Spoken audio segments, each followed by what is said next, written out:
Thank you very much. That was awesome. Well, guys, we don't have that much time left. So how this is going to go, we're going to start my talk. And I'm going to get interrupted in the middle because a kind of important guy is going to come talk to us. So we're going to start this a different way. I want Uncle Rockstar, Will, Sam to come down here. We're not going to start with you right away, but I want you down here because it's important. I've decided to do something different. I'm going to change this up because the way we did it. Most of you, I think, know why you're here and what we're here to talk about. So I'm just going to read something to you. Probably, I may read something else. The Public Health Freedom Act of 2024. The people of El Salvador do enact a constitutional amendment as follows.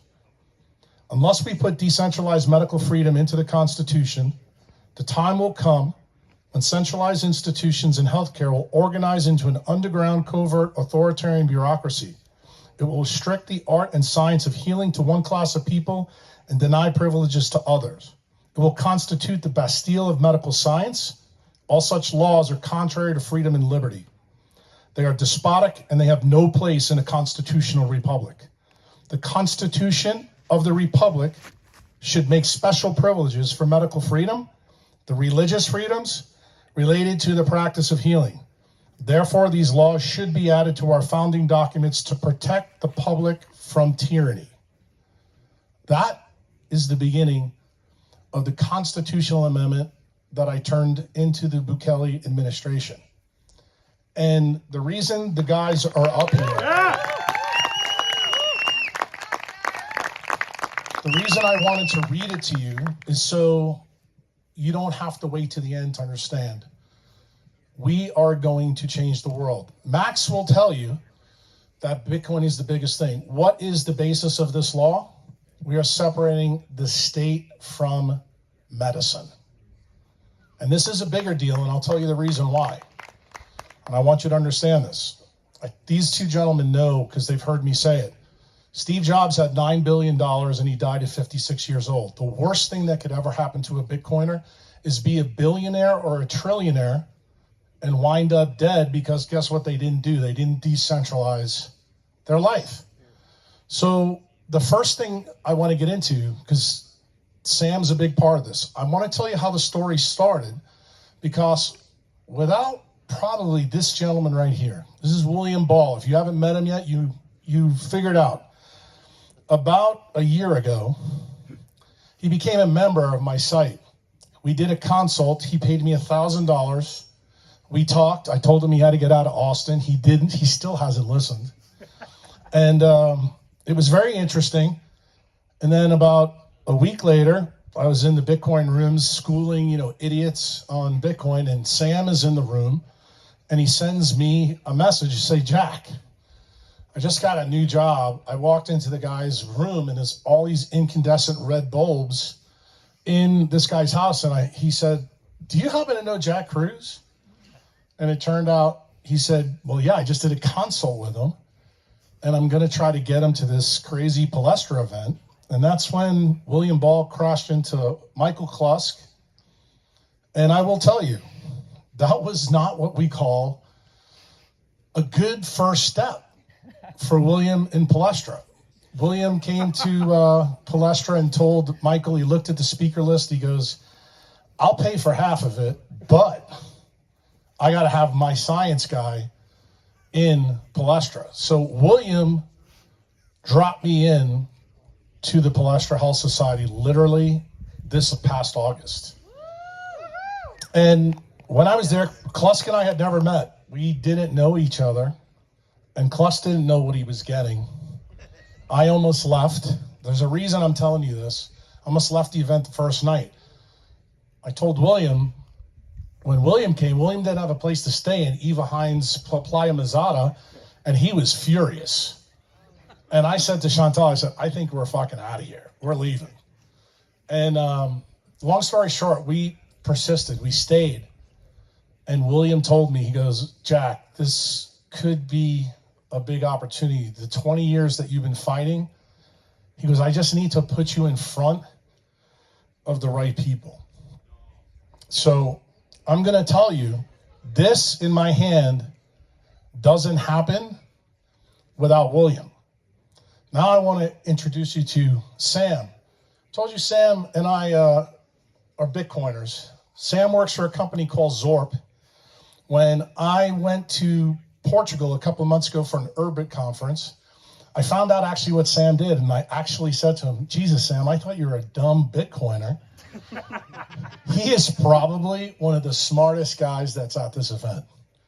And he works on something called blockchains. And I'm going to tell you, when you decentralize medicine, what's the first thing you have to decentralize? You have to decentralize research. But many of you don't know because you're not scientists. I know there's a lot of my doctor members here. But peer-reviewed literature is the poison that sits at the center of centralized medicine. And let me explain it to you. Max told you Satoshi built a peer-to-peer system. In medicine, we have a peer-to-journal-to-peer system. The journals basically act as the fiat bullshit. The reason why nobody found out about COVID is because the guys that were in the middle blocked it. They blocked the Wuhan leak. They blocked all the things that you could do with ivermectin and hydroxychloroquine and vitamin D. So I had a discussion with Sam in Portugal a couple months ago, and the part that's not in this law that needs to be operational with some of my other members and friends. You may know them, Jack Dorsey, who's friends with Uncle Rockstar, and another lady that you'll probably be hearing from down the road that William's already entangled with, who I've gotten kind of beaten up a little bit with her. But I did extract about $25 million from her. Angie got 5 of it, and a researcher in Austin on red light therapy with autism got another 20. But my goal for her is to get a lot of money out of her to build the first decentralized medical center and research center down in El Salvador. Okay? Yeah! So why is Sam a big part of this? Sam told me in his new job at Zorp, and by the way, how did Sam get the job? William said, I'm not giving Zorp money unless you hire Sam. So I want you to understand how important William is. But Sam sat me down in the middle of the room in Portugal and explained to me what a blockchain was. I had no earthly idea. And literally in 30 minutes, Sam told me what it was. Jack went home for about, I'm going to say probably 5 or 6 weeks, did some homework. And I think Sam solved the key problem with decentralized science and the research side. If we are going to run something DeSci, which is decentralized science, I went back and looked at how Bitcoin started, and it was involved with the cannabis industry and some of the researchers that were in there. And they couldn't get their research published because it was cannabis. So they started to use decentralized DAOs. The one that I saw in 2018, they used Dash and a DAO to actually subtract the journal editors out. They did research, and let me tell you what the goal was. The goal was to take medicinal plants, put their genomes on the blockchain. How did they do that? They put it in open timestamps. And Satoshi gave us open timestamps. If you read the paper, nobody really uses them. Nobody really has found a use case for them.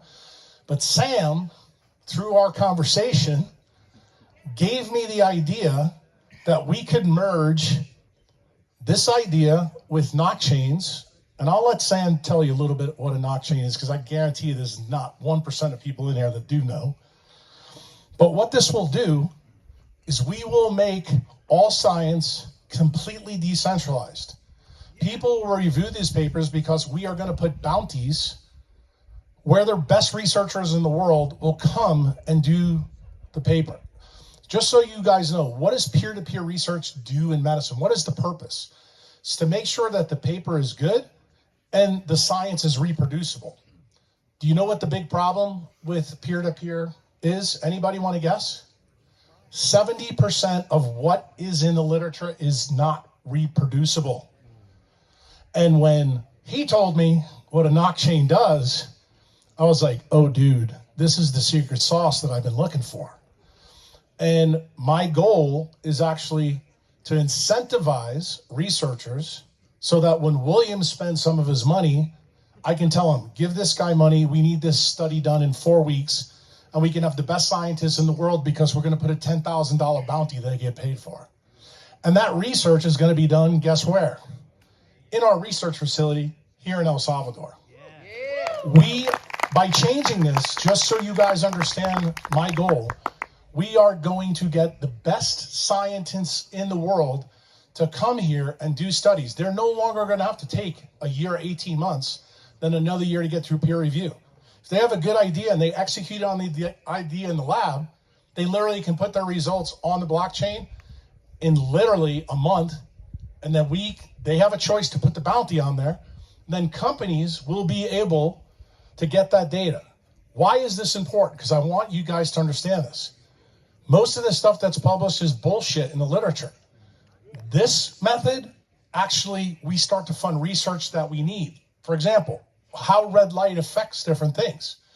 And if El Salvador becomes the leader, this is something I've never shared with anybody except William and Sam. There's an effective light that Uncle Jack hasn't really talked too much about. It's a word that William learned today, and he's a Harvard-trained guy, so the fact that he won't learn a new word is impressive. The word is called abscopal. And I'm going to spell it for you. A-B-S-C-O-P-A-L. What does it mean? It means when you shine light on one part of the body, if you have a tumor up here, the tumor can regress from this. It's a very unusual thing that very few doctors know about. And the doctors that do know about it don't tell you about it because you won't use your chemotherapeutic drugs if you did know about it. So I'm not using it in that way. And Yusuf, you need to listen to this because you're going to have to tell your brother. When El Salvador becomes this decentralized leader in science, all the best science will be done here, and the abscopal effect will be El Salvador, through the emission of the best scientists in the world, will change the way business is done in the US. We'll change the way business is done in the EU, where the monster is eating everybody. We are going to be able to vaccinate them with this idea. So before I go further in the story, I want you guys to meet Sam Parker because he really is a brilliant kid. I want him to explain a little bit about what he's doing. I lit his neocortex on fire today with this idea, and William thankfully said, Sam, this goes to your #1 priority when we're done. So I kind of dug that. Hi, yes, I'm Sam Parker. I'm the Chief Research Officer of ZORP. This crowd might know me a little bit better for my work on BitVM, which is a protocol that makes Bitcoin Turing complete. Killer apps for that are in the same way that Lightning was able to scale payment volume arbitrarily high. BitVM allows you to scale number of unique self-sovereign users to Bitcoin arbitrarily high. Also, it has a really cool killer app, which is making any shitcoin company that raised millions of dollars based on the false assumption that you couldn't do this on Bitcoin obsolete. So that's fun. What is a blockchain? It would take maybe 2 hours to kind of, I think, get this crowd up to speed. But basically, the way, like you can, in the way that what Bitcoin is a mechanism of providing consensus over a monetary ledger and guarantees, cryptographic guarantees that monetary ledger is behaving correctly. A blockchain allows you to achieve consensus between self-sovereign computers and to have cryptographic guarantees that those computers are behaving correctly while allowing for privacy between, or arbitrary amounts of privacy between those two computers. So that is like the technical aspect of blockchain and how it goes over to what Jack was just talking about, which, by the way, I'm about 4 hours into this idea, so forgive me if my thoughts are a little bit disorganized on this. Jack kind of ambushed me here. But when you're trying to solve that problem, similar to any kind of like problem of taking something that is currently centralized and trying to decentralize it, there's two dimensions to it. There's the technical dimension, which is the kind of thing I just described with Blockchain, but there's also the incentive dimension. And that's actually the most important dimension, and it's also the hardest to think about. When you think about the way Bitcoin was able to decentralize a monetary ledger, technically, Satoshi didn't actually come up with anything new. It was just hash functions and signatures and a linked list, basically. And the real innovation of Bitcoin was actually on the incentive side. It was a game theoretic innovation. It was this idea of proof of work. And what proof of work does is a common pattern for decentralizing centralized things, which is rather than saying there's one centralized authority that just tells everybody in the system what to do, you start from the behavior that you want everybody to do, and you design a game such that the winning strategy of that game is to exhibit the behavior. In the case of Bitcoin, the desired behavior is staying in agreement over a ledger. In the case of what Jack has been talking about, the desired behavior is, publishing valuable research and the best research and indexing it in order of its value, basically. And the technical side of things is the thing that I've been thinking about for the past year or so. And the incentive side is something that I've been thinking about for about 4 hours. So Jack is a guy who's been thinking about this for about 30 years. So I'm very excited to engage in conversations with him on that side, which is actually the most important side. But yeah, I've been very excited about this idea for the past 4 hours. So thank you, Jack. So that gives you an insight about how we plan to decentralize the science. William gave me the idea last night at my house. He said, Jack, I think people will be really interested to hear how this thing in my hand came to manifest.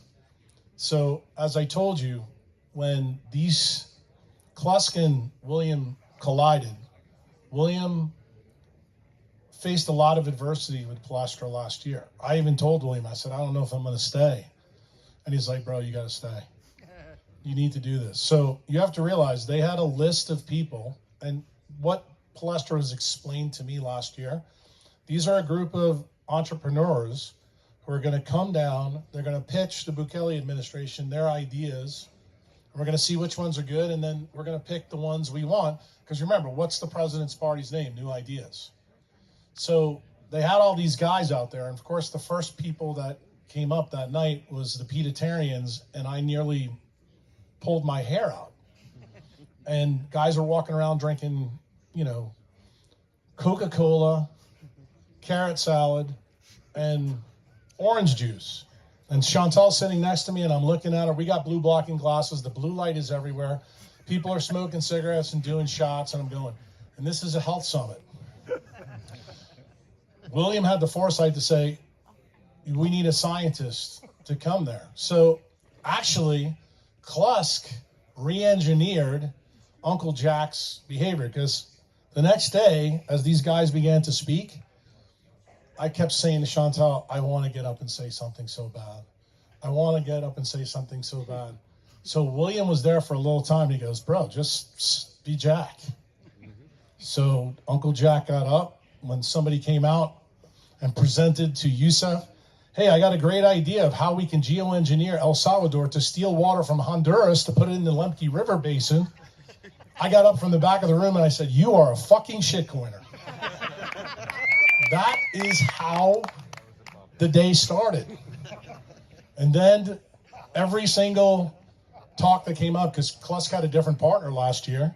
His name is Paulo. He got excommunicated because I found out that most of the people he invited were those guys.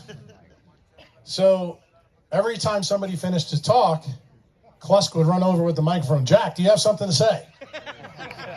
So I felt like I was in an M&M conference. For those of you who don't know, surgeons go through morbidity and mortality conference, where if we make mistakes or we have problems, senior surgeons in the back of the room grill us and kick our ass.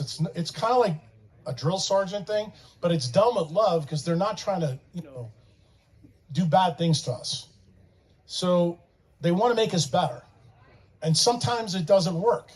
It really doesn't. Like today's doctors are not like the doctors in the past. Why? because they're too touchy-feely because they have blue light computers. They don't have Anjan's computer yet.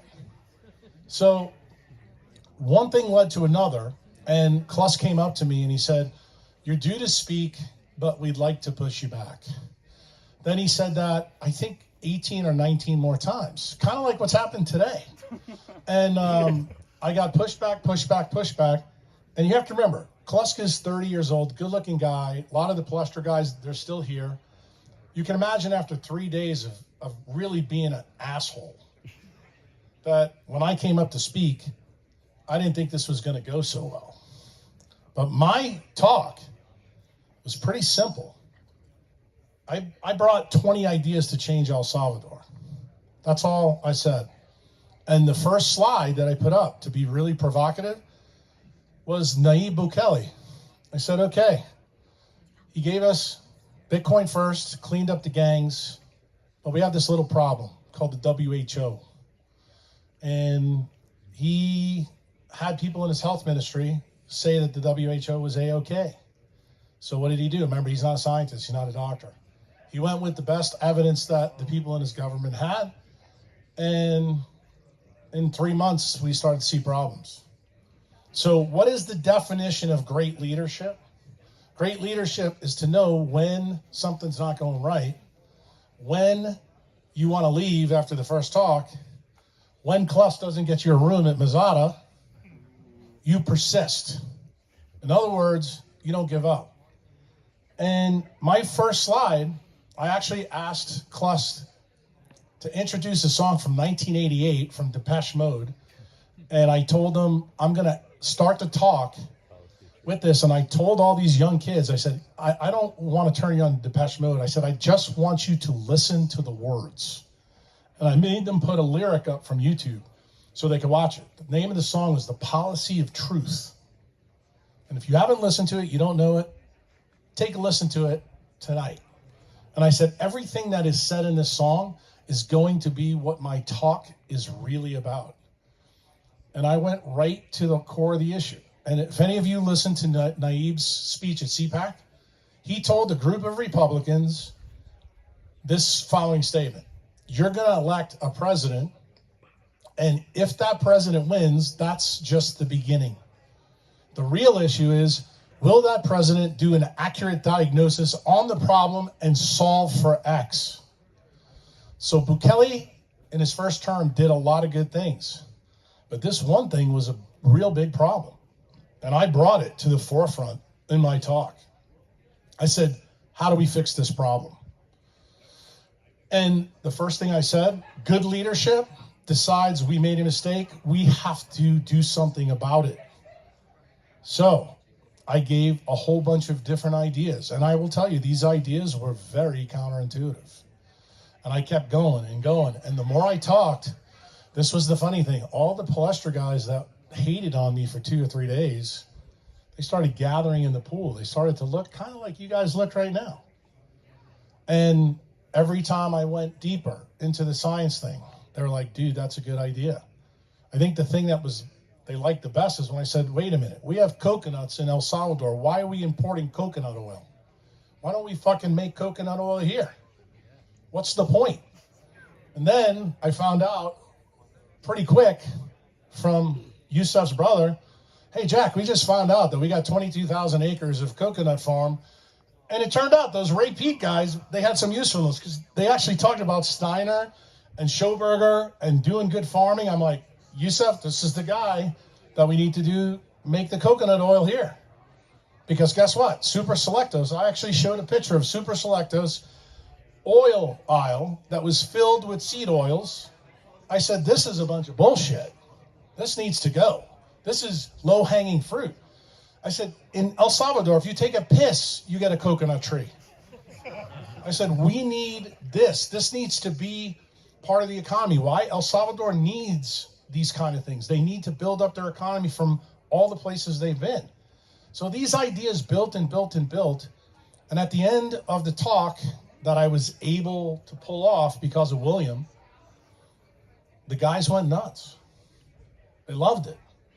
I thought they were going to hate me. I thought they were going to shoot arrows at me because I took apart a lot of their their stuff. I put stuff in my talk that I said, we can't do this. We can't do genetic engineering. The messenger RNA technology, it's not good. The stuff that they were talking about, CRISPR-9, not good. For reasons I laid out. Now, I can't really tell all you guys about it because I was told there was Chatham rules there, so we weren't allowed to film anything. Although I think Klusk put the phone right in front of me and when I started, so I know there's a video of what I said. I don't know if it'll ever be released, but it was pretty good. So what happened after that? Yusuf, who's sitting right over there now, you can't see him. He's got his little Bitcoin red hat on. He's also got the same notebook that he had last year because he's writing in it right now. He kept writing the whole time I talked. He kept writing, kept writing, kept writing. It's like, what the hell is he writing? Is he listening to me or not? Right after the talk, he attacked me. I felt like we were going on a date. We talked for 5.5 hours. And we talked about a lot of different things.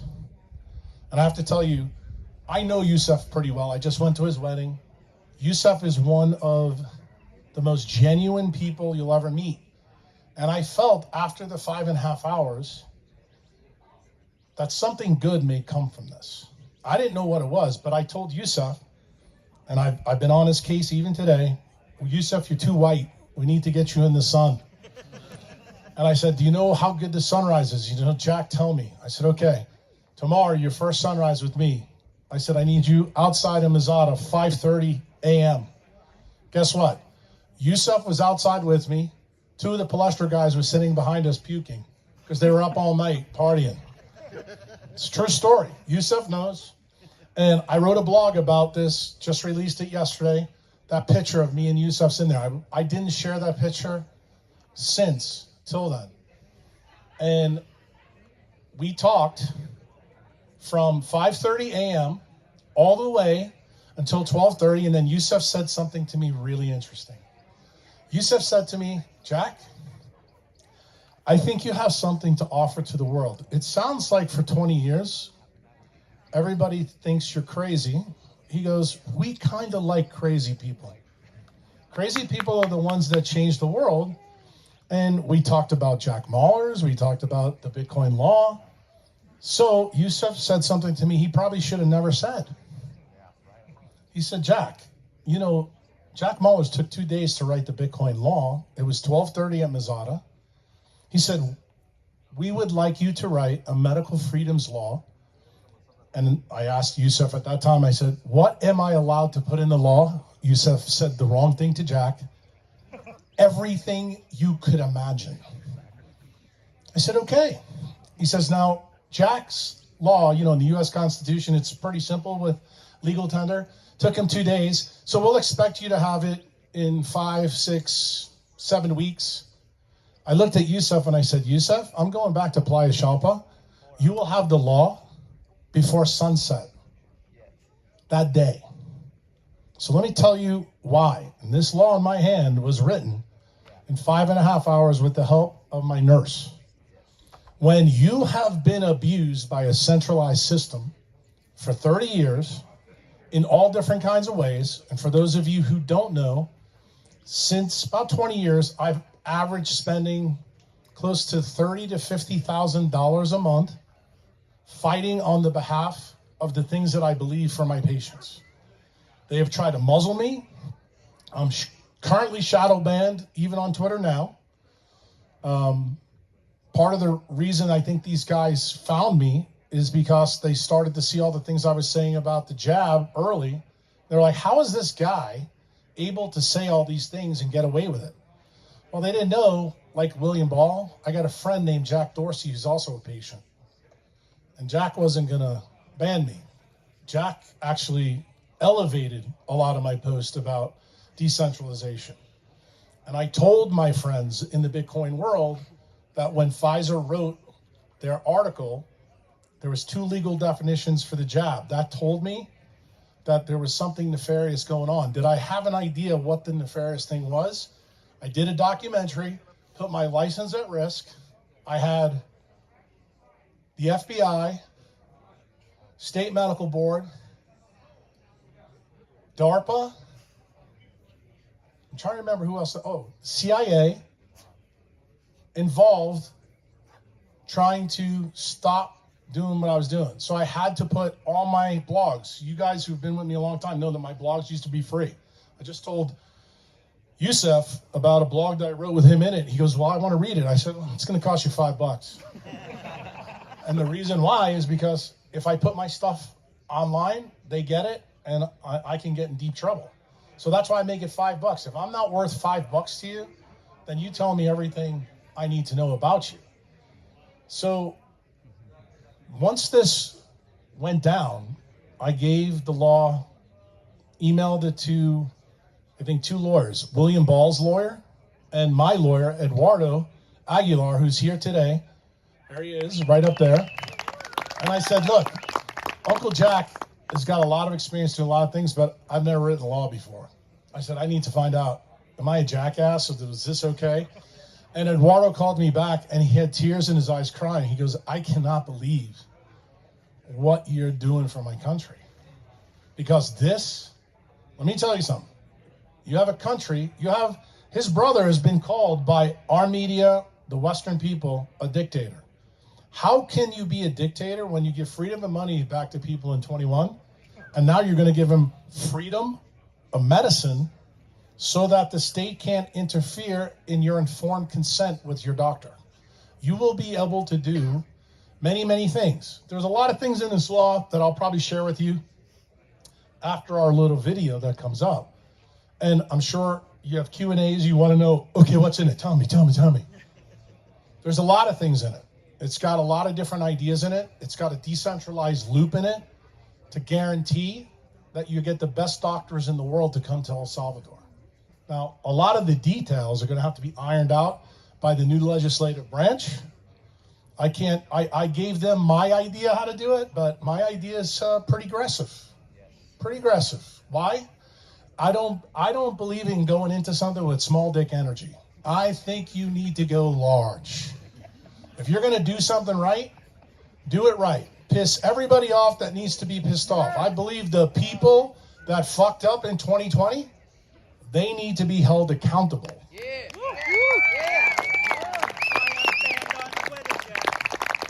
And the thing I want to tell you is, now that the law has been submitted, Yusef came to me 24 hours after the events that unfolded. He goes, Jack, will you be available to meet my brother? I said, Yusef, and you tell me when you need me. So I went to the Hyatt Centric downtown. Yusef came with a whole bunch of guys with guns and really cool cars, picked me up. And guess what? We didn't go to the presidential palace. We didn't go to the White House. Bro, we went to Naib's basement. Okay? We sat down, had a spread of food. I got to meet Naib's dogs. And Yusef, before I talked to his brother, said, you remember all that stuff you said at Mazada? He goes, you have to do it in 30 minutes with my brother. So the first thing I did is give Naib a quick rundown on a guy named Benjamin Rush. I asked him, do you know who Benjamin Rush is? He goes, no. I said, the only remnant in the United States is that we have Rush Medical School in Chicago. No American knows who Benjamin Rush is. They'll be even shocked to know that he signed our founding documents. He was a physician that talked to the 2 guys that wrote the Federalist Papers. He wanted to put medical tyranny into our Constitution over 250 years ago. And do you know what Thomas Jefferson and Madison said to him? They said at no time in human history for 5,000 years could they ever find one example where medical tyranny was the attack vector to a constitution.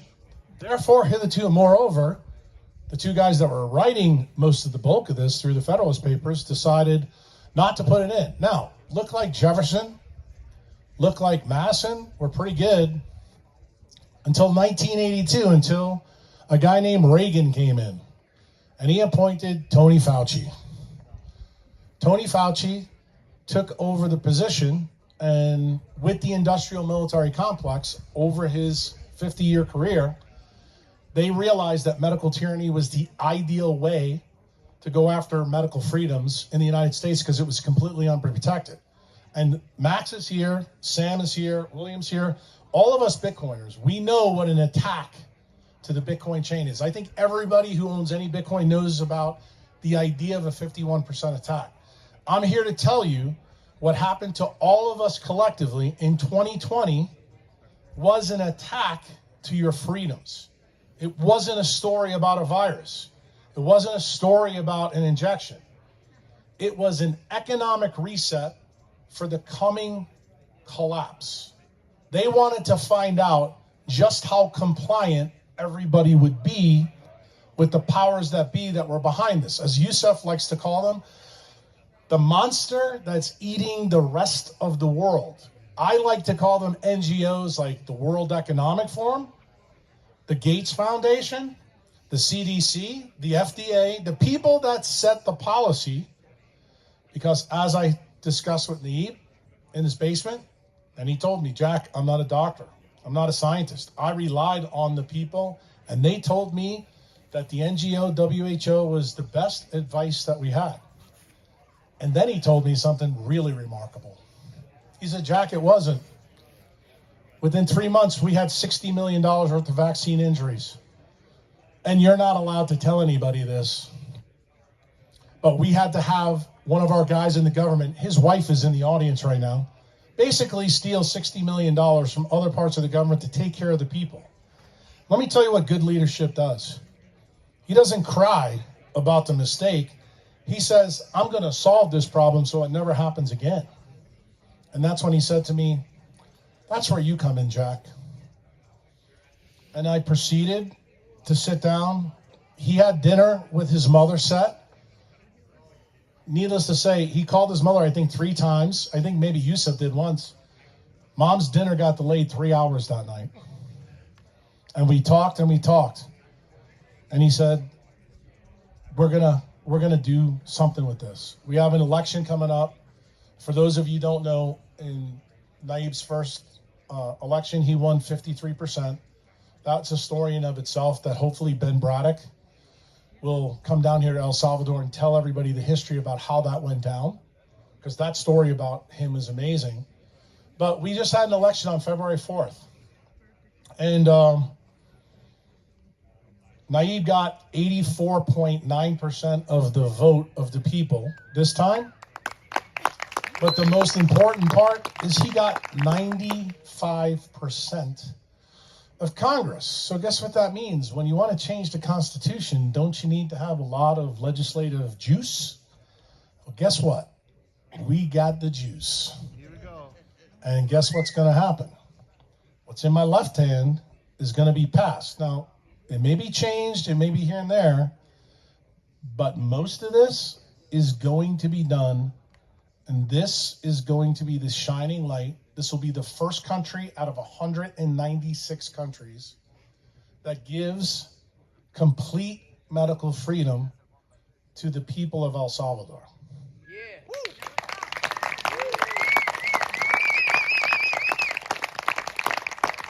How that medical freedom will be delivered, what will be protected is in the law. I'm assuming when we get to the question and answer part, when you guys ask me, you'll be stunned. So there's another part to this that these two guys know about. One of my other good friends is Rick Rubin, and Rick Rubin knew that I was having problems after Dorsey sold Twitter, because Elon was gonna shadow ban me. They didn't like what I was doing on Instagram and Facebook. So he actually called Elon and Zuckerberg on my behalf. I got a little bit more leeway on Facebook, but when they found out that I was going to talk to RFK Jr., I actually sent a message to Yusuf. I said, Yusuf, is it okay that I share this law with the campaign manager of Bobby Kennedy? They were interested in seeing, because I'm getting ready to do a podcast. So I got the clearance to share the law. They read it, and Bobby Kennedy called me up and talked to me for an hour and a half on the phone. And he said, there's no fucking way you could pass this law in any part of the United States, even if you gave it to Ron DeSantis and he did it in Florida. He goes, this law covers everything. He goes, it's ridiculous. He said, we couldn't pass it. And I said, oh, I'm not interested in you passing it. I'm asking your opinion.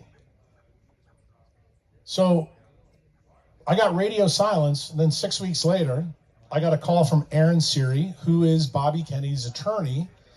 And he said, hey, could you kind of ask the guys down in El Salvador, would they let us use 4 pages of your law in our platform? So guess what? All of you have been listening to Bobby Kennedy lately. Have you been noticing how he's been talking about chronic disease lately? Guess what?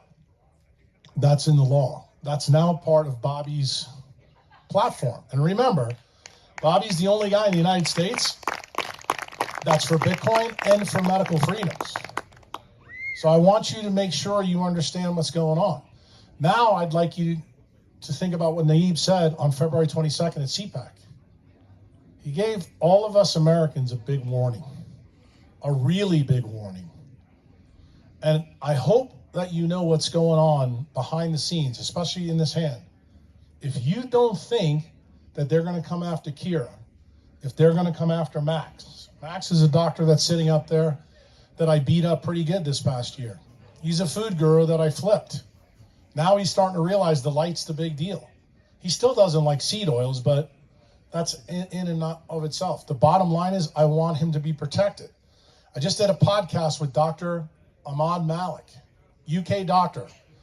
I called out Peter McCormick. All of you know he's a big Bitcoiner.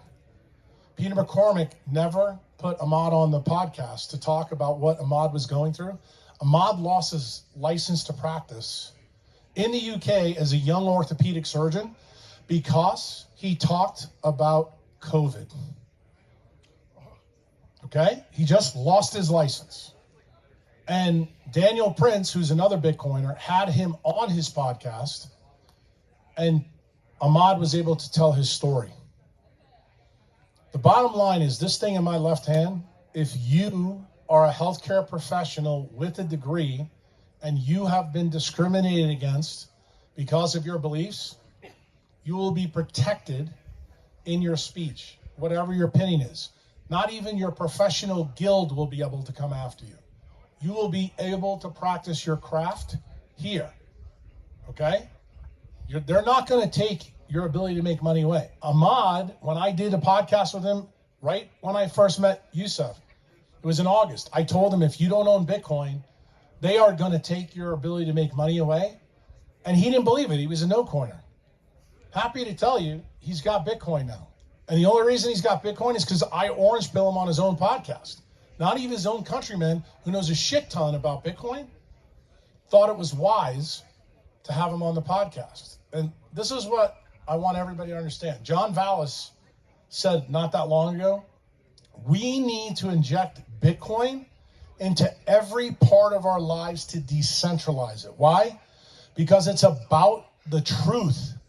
And that's all we should care about. Look, I know a lot of you guys don't like me, and I don't give a shit. I really don't care. I don't care what you think about me. But I'm going to tell you, I got a good idea. And this idea is about putting truth in healthcare, putting truth in our science, putting truth in our research, putting truth so that all of us can live long lives so we can enjoy our Bitcoin with our friends. William and Sam, now, in the last year, not only are these guys friends, they're actually helping me change the world. That's what Bitcoin can do when we put it in healthcare, when we inject it into us. Even if I don't like you, I want you to live a long and prosperous life, and I want you to infect other people with this decentralized virus. When I did a VIP event with Jack Dorsey, and he met my clients, none of them could believe it when he walked in with no shoes on and a tie-dyed shirt that Rick Rubin's son made.